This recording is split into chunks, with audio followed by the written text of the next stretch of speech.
जय श्री कृष्ण। आप सभी को फाल्गुन मास की विजया एकादशी के पारण दिवस की ढेरों शुभकामनाएं। आज हम बात करेंगे एकादशी का व्रत आपने किया है तो उसका पारण किस प्रकार से करना है, क्या विधि रहेगी। आप सभी जानते हैं कि विजया एकादशी का जो व्रत है उसकी विधि अलग थी। घड़े की स्थापना करके दशमी तिथि से ही पूजन आरंभ करना था और इसी प्रकार से इसका पारण भी अन्य एकादशियों से भिन्न होगा। वैसे भी सभी एकादशियों के अपने कुछ अलग नियम होते हैं जिनका हमें अवश्य रूप से पालन करना चाहिए और उन्हीं नियमों को हम इस वीडियो के माध्यम से बताएंगे कि इस एकादशी का व्रत पारण कैसे करना है, कब करना है, क्या विधि है, क्या नियम है, क्या भोग रहेगा और क्या मंत्र रहेंगे जिनके द्वारा आपको इस एकादशी व्रत का पारण करना है। इस सब जानकारी के पीछे हमारा उद्देश्य इतना है कि जब भी आप एकादशी का व्रत करते हैं ना, तो उसका पारण जब सही प्रकार से किया जाता है तभी उसका पूर्ण फल प्राप्त होता है, ऐसी मान्यता है। क्योंकि एकादशी का जो व्रत है उसकी महिमा अद्भुत है। इससे प्राप्त होने वाला जो फल है वो बहुत अधिक होता है। इसीलिए इस एकादशी के व्रत के जो नियम हैं वो भी बड़े कठिन होते हैं और बड़े महत्वपूर्ण होते हैं। सही नियमों की जानकारी के अभाव में यदि व्रत किया जाता है तो उस अवस्था में व्रत पूर्ण फलदायी नहीं होता है। इसीलिए हम प्रत्येक एकादशी पर आपके लिए पारण विशेष वीडियो बनाते हैं और वह एकादशी व्रत वाले दिन अपलोड करते हैं। आइए जानकारी आरंभ करते हैं। आपसे निवेदन है कि अपने व्रत की सफलता के लिए और भगवान श्री हरि की कृपा प्राप्त करने के लिए कमेंट बॉक्स में अवश्य लिखिएगा जय श्री हरि या ओम नमः भगवते वासुदेवाय। भगवान श्री हरि की कृपा से आपकी सभी मनोरथ सिद्ध होंगे। वीडियो यदि थोड़ा सा भी अच्छा लगे तो उसे एक बार लाइक अवश्य कर दीजिएगा, क्योंकि आपका एक लाइक हमारे लिए बहुत महत्वपूर्ण होता है। जब आप एक लाइक करते हैं तो हमारी मेहनत सफल जान पड़ती है। आप देख रहे हैं देवभूमि ज्योतिष संस्थान का प्रतिष्ठित यूट्यूब चैनल देवभूमि धार्मिक। आइए जानकारी आरंभ करते हैं। जो एकादशी है इसको कहते हैं विजया एकादशी। विजया एकादशी का व्रत जो द्वादशी युक्ता व्रत है वो 24 फरवरी को है और आज के दिन आप सभी ने व्रत किया होगा। इसकी विधि हमने बताई थी। दशमी को घड़े की स्थापना करनी है और एकादशी को पंचोपचार से भगवान का पूजन करना है, घड़े का पूजन करना है और कथा श्रवण करनी है। संभव हो तो विष्णु सहस्त्र नाम का भी आपको पाठ सुनना है। विष्णु सहस्त्र नाम भी आपको सुनना चाहिए। हमने कथाएं भी आपके लिए उपलब्ध कराई थी। जो एकादशी की कथा है उसका वीडियो अपलोड कर दिया था, आप सभी ने सुना होगा। हमने विष्णु सहस्त्र नाम भी आपके लिए रिकॉर्ड करके और अपलोड किया था, आप उसका भी श्रवण कर रहे होंगे।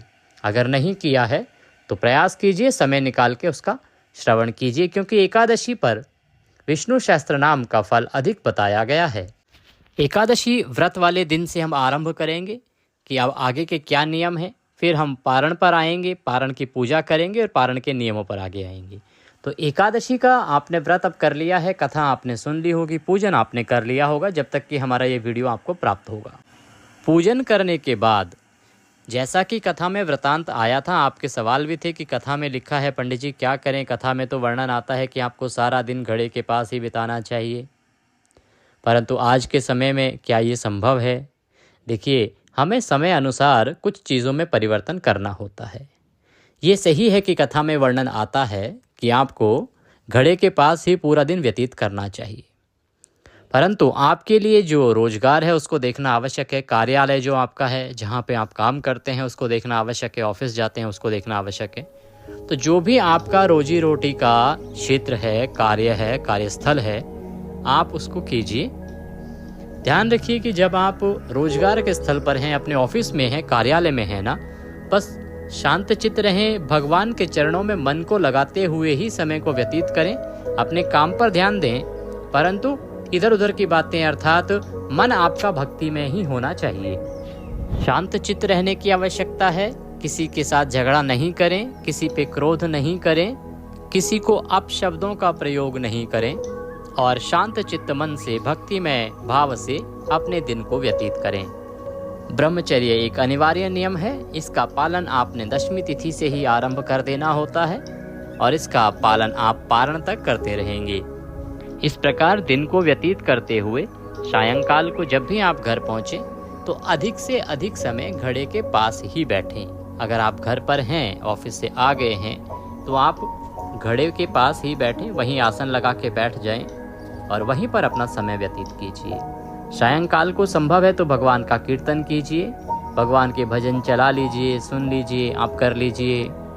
विष्णु सहस्त्र नाम चला लीजिए, विष्णु सहस्त्र नाम सुनिए।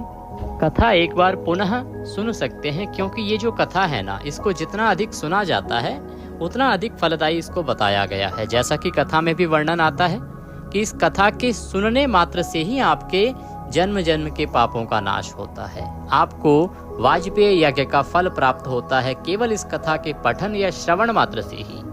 आप व्रत नहीं कर रहे हैं, पूजन नहीं कर रहे हैं, फिर भी केवल इस कथा के सुनने से ही इतना फल प्राप्त होता है। तो जितना हो सके इसको सुनिए और रात्रि को जागरण करने का प्रयास कीजिए। ये भी वर्णन आता है। मैं देखिए विशेष रूप से इन नियमों पर इसलिए आ रहा हूँ क्योंकि कथा में जब से इस पर वर्णन आया है ना, तो हमारे बहुत से दर्शक हैं जो इस विषय पर पूछ रहे हैं कि पंडित जी क्या करें, हमें तो ऑफिस भी तो जाना है, कार्यालय भी तो जाना है, सुबह रात को अगर जागरण करेंगे तो अगले दिन काम कैसे करेंगे। इसीलिए मैं इन मूल बिंदुओं पर आया हूँ जिनका वर्णन कथा में आया है। तो आप किसी भी प्रकार से चिंतित ना हो, इसीलिए हमारा उद्देश्य है कि आपके सभी सवालों के जवाब आपको वीडियो के माध्यम से प्राप्त हो। देखिए, आप रात्रि को जितना हो सके जागरण कीजिए, बाकी समय में आप शयन कीजिए। प्रयास कीजिए शयन वहीं कीजिए जहां आपने घड़ा स्थापित किए, घट स्थापना की है। पृथ्वी पर शयन की महिमा बताई गई है एकादशी व्रत में, तो वहीं पर आप जहां आपने घड़े को स्थापित किया है वहीं पर एक साइड में, उसी कमरे में या उसी क्षेत्र में अपना आप वहाँ पर रात्रि को शयन कर लीजिए। पैर भगवान की तरफ नहीं हो, इसका विशेष ध्यान रखिएगा और आप वहीं शयन कीजिए। जितनी देर तक जागा जाए जाग लीजिएगा। 3, 4, 5 घंटे की नींद आवश्यक होती है तो आप उतनी देर के लिए बीच में सो जाइएगा। प्रयास कीजिएगा कि वहाँ पे दीपक जलता रहे, क्योंकि जब आप सो रहे हैं तो दीप जो अग्निदेव हैं वो जागृत हैं, वो देख रहे हैं। तो आप दीपक को अगर प्रज्वलित करके रखते हैं तो वह उत्तम रहेगा और आप पूरी रात ना जाग के अपने अनुसार सो सकते हैं। बस अधिक से अधिक समय आप वहाँ पर बिताएं, इसका आप ध्यान रखें। इस प्रकार से रात्रि को बिताते हुए अगले दिन आप ब्रह्म मुहूर्त में उठ जाएं और ब्रह्म मुहूर्त में जो ना उठ पाएं वो सूर्य उदय से पहले अवश्य ही उठ जाएं। देखिए, हमारा उद्देश्य क्या होता है ना, हमें सभी को साथ लेके चलना है। वो जनरेशन जो नई जनरेशन अभी आई है, जो अभी कॉर्पोरेट्स में जॉब करती है, जिनकी शिफ्ट का कोई पता नहीं है, रोटेशनल शिफ्ट चलती हैं, वो कभी दिन में कभी रात में काम करते हैं, तो हमें उनके अनुसार भी जानकारी को आगे बढ़ाना है। साथ ही इस प्रकार से जानकारी को लेके चलना है, हमारे धर्म को इस प्रकार से लेके चलना है कि उसके साथ भी हमारा जो धर्म है वो ताल से ताल मिला के चल सके। ऐसा ना हो कि हमारा जो धर्म है वो उनके रास्ते का रोड़ा बन जाए, या हमारे धर्म को ये लगने लगे कि वो हमारे रास्ते का रोड़ा है। हमें अपनी जो आने वाली जनरेशन है, जो हमारा भविष्य है, उसके साथ ताल से ताल कैसे मिलानी है, उस पर हमें ध्यान देना चाहिए। इसीलिए हम अपने चैनल पर उसी प्रकार से जानकारी प्रसारित करते हैं जो सभी के सामंजस्य के साथ आगे बढ़ा जा सके। इसीलिए आप यदि ब्रह्म मुहूर्त में नहीं भी उठ पाए, क्योंकि आप पता नहीं कितने बजे ऑफिस से आए हैं, कब सोए हैं, तो आप सूर्योदय से पहले अवश्य उठ जाएं, इसका विशेष ध्यान रखिएगा। और जो लोग नाइट शिफ्ट करके आते हैं, क्योंकि हमारे बहुत से ऐसे भी सब्सक्राइबर्स हैं जो नाइट शिफ्ट करते हैं, वो भी कमेंट करते हैं कि पंडित जी फिर कैसे करें पारण। तो आप ऐसा कीजिए, आप सुबह आए हैं तो आके पहले स्नान आदि कर लीजिए, पूजा पाठ कीजिए और उसके बाद ही आप पारण करके सो जाइए, क्योंकि पारण तो सुबह सुबह हो ही जाएगा इस एकादशी का। सुबह का समय क्या रहेगा पारण का, इस विषय में अभी आगे हम चर्चा करेंगे। अभी नियमों और पूजा विधि की चर्चा कर लेते हैं। तो इस प्रकार से आप सूर्योदय से पहले उठ जाएं। उठने के बाद स्नान आदि कीजिए। स्नान आदि से निवृत्त होके आपका जो पूजा स्थल है वहाँ पर बैठ जाइए। जो कल की पूजा के पुष्प हैं उनको अभी आप हटा देंगे, आज नए पुष्प अर्पित करेंगे। जो लोटे में जल है उस जल को सूर्य को दे दीजिए और ताज़ा जल भर लीजिए, उसमें गंगा जल युक्त जल या त्रिवेणी युक्त जल भर लीजिए लोटे में, अच्छे से उसको मांज के साफ करके और पूजन के लिए बैठ जाएं। पान का पत्ता पुनः ले लीजिएगा, ताज़ा पत्ता रख लीजिएगा उसमें। बाकी सामग्री पहले से रही होगी, रौली, मौली, पान, सुपारी, लौंग, इलायची, धूप, दीप, ये सभी सामग्री आपको पुनः लेके बैठना है। साथ में भगवान को भोग लगाने के लिए, पारण के लिए जो भोग लगाएंगे वह यदि बन गया है तो अभी भोग लगा दें, अगर नहीं बना है तो कोई बात नहीं, आप बाद में भोग लगा लीजिएगा। हम अभी आपको विधि बता देंगे किस प्रकार से क्या करना है। ये सारी सामग्री आप एकत्र कीजिए, आसन लगा के बैठ जाइए। सर्वप्रथम अपने हाथ धो लीजिए, हस्तो प्रक्षालनम, हाथ धो लीजिए, चम्मच से जल लीजिए, हाथ पे हाथ धो लीजिए और 3 बार जलाचमनी करेंगे। ओम माधवाय नमः, ओम केशवाय नमः, ओम नारायणाय नमः, ओम ऋषिकेशाय नमो नमः। हाथ धो लीजिए, हस्तो प्रक्षालनम। इस प्रकार से 3 मंत्र पे आपने जलाचमनी करनी है, 1-1 चम्मच जल लेके, और लास्ट में आपने पुनः हाथ धो लेने हैं। अपने आप को तिलक कीजिए, मौली बांधिए और अब हम आज का पारण दिवस पूजन आरंभ कर रहे हैं। भगवान को पद्य, अर्घ, आचमनी अर्पित कराइए जिस प्रकार से हमने आपको बताया था। 1 चम्मच जल लीजिए, ओम पद्यम समर्पयामि, भगवान को अर्पित कर दीजिए। ओम अर्घ्यम समर्पयामि, भगवान को अर्पित कर दीजिए। ओम जलाचमनिम समर्पयामि, भगवान को 1 चम्मच जल पुनः अर्पित कर दीजिए। इस प्रकार से भगवान को आपने पद्य, अर्घ और आचमनी कराया है। अब भगवान को स्नान कराएंगे। यहाँ पर जो लोग पहले से पूजन कर रहे हैं उनको ज्ञात होगा कि पहले से हमने भगवान की स्थापना कर रखी है, घड़े की स्थापना कर रखी है और हम उनका पूजन कर रहे हैं। परंतु जो लोग पहली बार हमारा ये वीडियो देख रहे हैं उनको बता दें कि एकादशी का जो पूजन है ना, वो 2 दिवसीय होता है। तो एकादशी के दिन जब हमने पूजन की थी तो भगवान की स्थापना कर ली थी चौकी आदि लगा के, और हम वहाँ पर पूजन कर रहे हैं। यदि आप में से किसी ने वीडियो नहीं देखा था और इस विधि से नहीं किया है पूजन, तो कोई बात नहीं, आप भगवान श्रीहरि की कोई तस्वीर या प्रतिमा लीजिएगा, उनको आसन दीजिएगा, आसन रूप में पुष्प रखिएगा और उसके ऊपर भगवान की तस्वीर या प्रतिमा स्थापित करके जो विधि बताई जा रही है इससे आप पारण का पूजन कर लीजिएगा। घड़े का पूजन भी हम करेंगे। पहले भगवान श्रीहरि का पूजन आज करेंगे, उसके बाद हम घड़े का पूजन करेंगे। तो भगवान को आपने पद्य, अर्घ, आचमनी अर्पित किया है। अब भगवान को स्नान कराइए। स्नान के लिए पुनः 1 चम्मच जल लीजिए और स्नान कराइए। स्नानम स्नान्तेः जलम समर्पयामि, स्नान के लिए जल अर्पित किया। अब भगवान को सुगंध अर्पित कीजिए।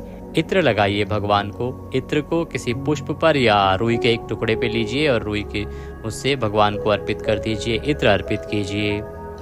वस्त्रम वस्त्रांते, वस्त्र अर्पित कीजिए। वस्त्रम समर्पयामि, वस्त्र किस प्रकार से, मौली का एक टुकड़ा तोड़िए, भगवान को वस्त्र के रूप में मौली का टुकड़ा अर्पित कर दीजिए। वस्त्रम समर्पयामि।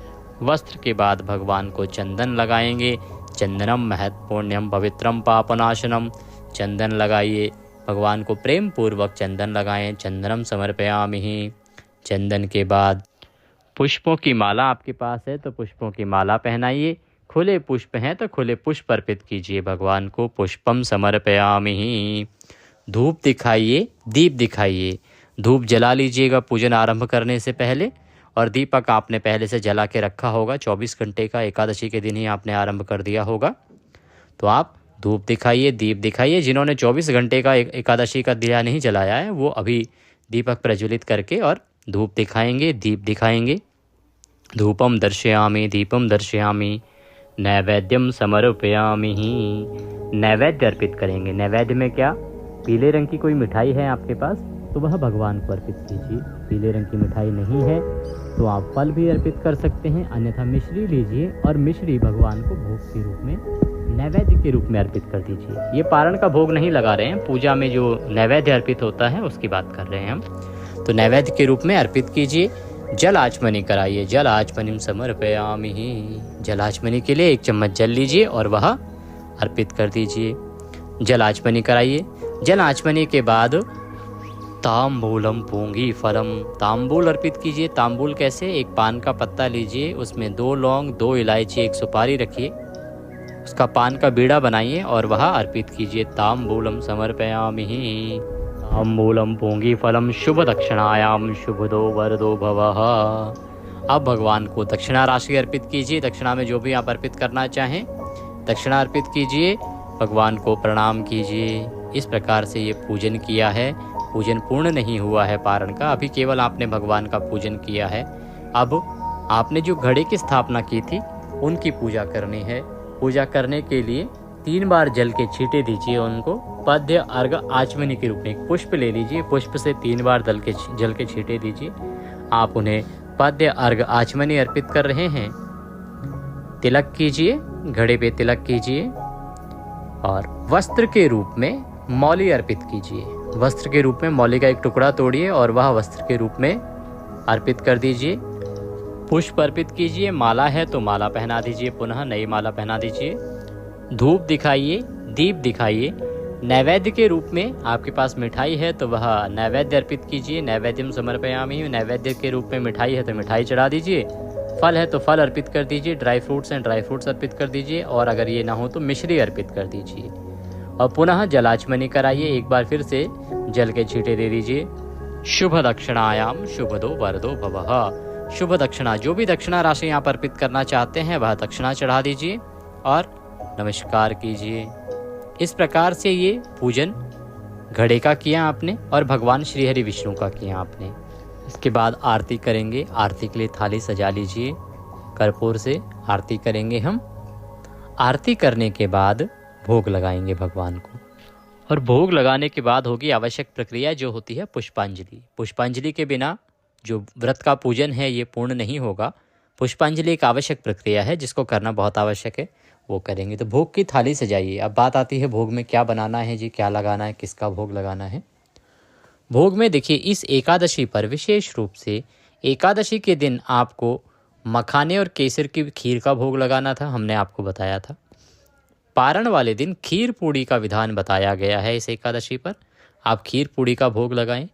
खीर पूड़ी संभव ना हो तो आप पीले चावल, सभी एकादशियों के लिए उत्तम बताए गए हैं, पीले चावल बना सकते हैं, उसका भोग लगा सकते हैं। केवल फल का भोग भी आप लगा सकते हैं। अन्यथा घर में जो भी सात्विक भोजन बना हो, किसी भी प्रकार का सात्विक भोजन आपने जो बनाया है उसका भोग भी आप लगा सकते हैं। भोग की थाली सजाइए, उसमें तुलसी का पत्ता रखिएगा। तुलसी का पत्ता रख के और भोग भगवान को अर्पित कीजिएगा। यहाँ पर एक बात बता दें, क्योंकि पारण आप सुबह सुबह करते हैं और सुबह सुबह ही पारण की विधि जो है, ये पूजन जो है किया जाता है, और कई बार आपको का जो भोजन है थोड़ा देर से बनता है। यदि ये भोग नहीं बना है, अभी कुछ समय लगेगा, तो आप पुष्पांजलि के बाद भी भोग लगा सकते हैं। पूजन से आप फ्री हो जाएं, उसके बाद भी यह भोग की प्रक्रिया आप कर सकते हैं। विधि बता देते हैं कि भोग सजाइएगा थाली में, उसको भगवान के सामने रखिएगा, तुलसी का पत्ता उसमें रखिएगा, और तुलसी का पत्ता उसमें रखने के बाद भगवान से प्रेम पूर्वक भोग लगाने का निवेदन कीजिए। प्रेम से भगवान को अवश्य ही भगवान आपको भोग स्वीकार करेंगे। भोग लगाने के बाद जलाचमनी कराने के लिए चम्मच में जल लीजिएगा और वह थाली के चारों ओर घुमा के 3 बार छोड़ दीजिएगा। इस प्रकार जलाचमनी करा के भगवान को प्रणाम कीजिएगा, और यह प्रसाद बाकी प्रसाद में मिला के आप बाकी लोगों को बांट दीजिएगा। घर में सभी लोग खा लेंगे। आगे की विधि बताते हैं। अभी आप पुष्पांजलि करेंगे भोग लगाने के बाद। अगर भोग आपके पास तैयार है तो भोग अभी लगा दीजिए और पुष्पांजलि कीजिए। अब पुष्पांजलि करने के लिए हाथों में पुष्प लीजिए, खड़े हो जाइए, प्रेम से भगवान को निवेदन कीजिए। हम यहाँ से मंत्र पढ़ते हैं, जैसे जैसे बोलते हैं वैसे वैसे बोलते जाइए। मंत्रहीनम क्रियाहीनम भक्तिहीनम सुरेश्वर यत् पूजितं मया देवो परिपूर्णं तदस्तु मे। यदक्षर पद भ्रष्टं मात्राहीनं च यत् भवे तत्सर्वक्षम्यतां देवो प्रसीदाय परमेश्वरे। आवाहनं न जानामि विसर्जनं पूजं चैवं न जानामि क्षम्यतां परमेश्वरः। हे प्रभु, न हम आपका आवाहन जानते हैं, न पूजन जानते हैं, न विसर्जन जानते हैं, न मंत्र जानते हैं, न पूजन विधि जानते हैं। हम कुछ नहीं जानते, हम तो अज्ञानी जीव हैं। हमारी छोटी सी बुद्धि में जैसी समझ आपने दी है, उसके अनुसार जैसी बन पड़ी है, वैसी सेवा हमने आपके श्री चरणों की है। इसमें जाने अनजाने में हमसे कोई गलती, कोई त्रुटि, कोई भूल हो गई हो तो प्रभु से क्षमा कीजिएगा। आप अंतर्यामी हैं, हम आपके दर के भिखारी हैं। हे प्रभु, हे दयालु, हम पर दया कीजिए और सदा अपना आशीर्वाद बनाए रखिए। यदि कोई ऐसी गलती हो जो आपको ज्ञात हो कि भाई आपसे इस व्रत में ये गलती हो गई है, तो आप उसके लिए भी क्षमा याचना कीजिएगा, बताइएगा, भगवान को बोलिएगा, निवेदन कीजिएगा, प्रभु हमसे इस व्रत में ये त्रुटि हो गई अनजाने में, इसके लिए हम क्षमा प्रार्थी हैं। इस प्रकार से क्षमा प्रार्थना करेंगे। आगे बढ़ते हैं। हे भगवान, आपको अर्पित करने के लिए हमारे पास कुछ नहीं है, तन मन धन सब कुछ आप ही का है। हमारे पास क्या है? मालती मलका जाति सत्पत्रादि संयुक्तम पुष्पांजलि मया दत्ताम ग्रहणाम परमेश्वर। भगवान, हमारे पास ये केवल पत्र पुष्प की भेंट है, इसे आप स्वीकार करें और दया का आशीर्वाद प्रदान करें। वह पुष्प भगवान के चरणों में अर्पित कर दीजिए, भगवान को प्रणाम कीजिए और खड़े खड़े ही 1, 3 या 5 परिक्रमा कर लीजिए। परिक्रमा करके भगवान को प्रणाम कीजिएगा। माताएं बहनें जो हैं, महिलाएं जो हैं, वो दंडवत प्रणाम ना करें, बाकी सभी दंडवत प्रणाम कीजिएगा। ये यहाँ पर जो पारण की पूजा है वो समाप्त होती है। आगे की प्रक्रिया की बात करते हैं कि आगे इसके बाद आपको क्या करना है, किस प्रकार से आगे बढ़ना है। पूजा समाप्त करने के बाद आपको किसी ब्राह्मण को भोजन कराना चाहिए। इस एकादशी पर घड़े की जो आपने पूजा की है ना, तो सर्वप्रथम ये जो घड़ा है, जब आप भोजन करा दें, अगर भोजन करा रहे हैं तो उनको भोजन कराइए। भोजन आदि करा के दक्षिणा के साथ यह घड़ा उनको दान कीजिए। यदि आप ब्राह्मण को भोजन नहीं करा रहे हैं तो जब आपने पूजन किया है उसी समय इस कलश को थोड़ा सा वहाँ से हिला दीजिए। इसको विसर्जन कहते हैं, जिससे कि इसका विसर्जन हो जाएगा। आप वहाँ से अपने स्थान से थोड़ा इसको हिला दीजिए। जो सतनजा है उसको भी किसी थैली में भर लीजिएगा, जौ है उनको भी भर लीजिएगा। घड़ा, सतनजा और जौ, ये सभी चीज़ें आप ब्राह्मण को दान दे दीजिएगा। ब्राह्मण आपके आसपास ना हो तो जो सतनजा या जौ हैं ये आप पक्षियों को दाने स्वरूप भी डाल सकते हैं। ऐसी स्थान पर डालिएगा जहाँ की पैरों में ना आए। और ये जो घड़ा है इसको आप मंदिर में या ब्राह्मण को दान दे दीजिएगा। साथ में कुछ लोगों ने सवाल किए हैं कि उन्होंने तांबे का या पीतल का घड़ा स्थापित किया है, उनको नहीं ज्ञात था कि ये दान देना है। यदि आप दान दे सकते हैं तो दान दे दीजिएगा, अन्यथा नहीं दे सकते हैं तो आप उसे अपने घर में रखिएगा। उसके स्थान पर कुछ दक्षिणा स्वरूप राशि आप ब्राह्मण को दान दे दीजिएगा। इस प्रकार से इस सामग्री का आपको निस्तारण करना है। बाकी जो सामग्री है पूजा में चढ़ी हुई, फल जो है उनको भोग के रूप में, प्रसाद के रूप में आप स्वयं ग्रहण कर लीजिएगा, परिवार में बांट दीजिएगा। और बाकी जो पूजा की सामग्री है उसका आपको विसर्जन करना है। कलश में हमने चांदी का सिक्का रखने को कहा था या 1 रुपए का कोई सिक्का रखने को कहा था। यदि आपने सिक्का रखा है तो सिक्का जो है वो लाल वस्त्र में बांध के मस्तक से लगा के अपनी तिजोरी में रख दीजिएगा। ये माता लक्ष्मी के स्वरूप के रूप में आपकी तिजोरी को सदा भर के रखिएगा और आपके यहाँ बरकत ही बरकत होगी। इस प्रकार से इस सभी सामग्री का आपको करना है।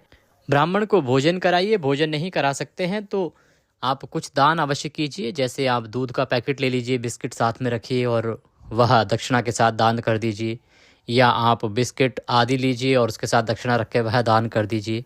फल भी आप दक्षिणा रख के दे सकते हैं, परंतु खाने पीने की कोई वस्तु के साथ दक्षिणा स्वरूप राशि अर्पित आपको ब्राह्मण को अवश्य ही करनी चाहिए, ब्राह्मण को दान देना चाहिए।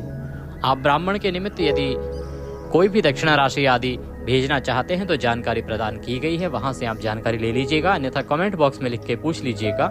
हम यहाँ से आपको सभी जानकारी उपलब्ध करा देंगे, आप उस पर वह दक्षिणा हमें भेज सकते हैं। अब बात आती है कि आपने पारण कैसे करना है, कब करना है, समय क्या है और अन्य नियम क्या रहेंगे।